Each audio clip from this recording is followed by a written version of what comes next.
નમસ્કાર મિત્રો, આજના સમાચાર એક મહત્વની વનસ્પતિ વિશે છે જે ઝેરી સાપ, કોબરા વગેરે વીંછીના ઝેરને પણ નિષ્ક્રિય કરી શકે છે। તો આવો મિત્રો જોઈએ સમાચાર વિસ્તારમાં। તે પહેલા ચેનલને સબસ્ક્રાઇબ કરી વિડીયોને એક લાઇક કરી દેજો।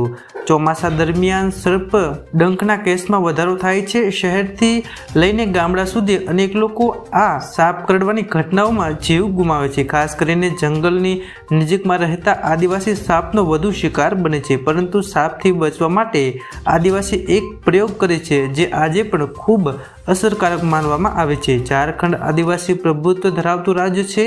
અહીં મોટી સંખ્યામાં જંગલો છે। સર્પડંખના કિસ્સામાં તેની આસપાસ રહેતા આદિવાસીઓ જંગલમાં જોવા મળતા ખાસ પ્રકારના છોડના પાંદડાઓનો ઉપયોગ કરે છે।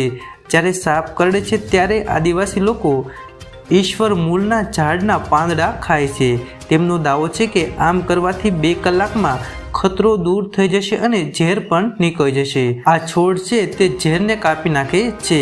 પલાનુમના રહેવાસી નીલમ દેવીએ કહ્યું છે કે જંગલમાં જતી વખતે સાપ કે કોઈ ઝેરી પ્રાણી કરડવાનું જોખમી વધી જાય છે। ઘણી વખત સાપ કરડે તો મોડેથી ખબર પડે છે, પરંતુ સાપ કરડવાના કિસ્સામાં તે જંગલમાં મળી આવતા ખાસ પ્રકારના છોડનો ઉપયોગ કરે છે।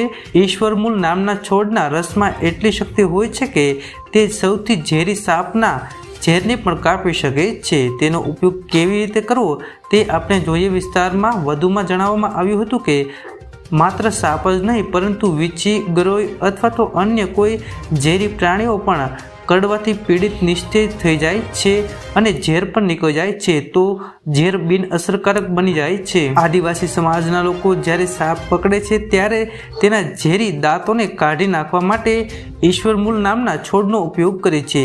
તેના પાનને પીસીને તેનો રસ કાઢવામાં આવે છે, પછી પીડિતાને પીવા માટે આપવામાં આવે છે। તેની અસર થોડા જ સમયમાં જોવા મળી શકે છે।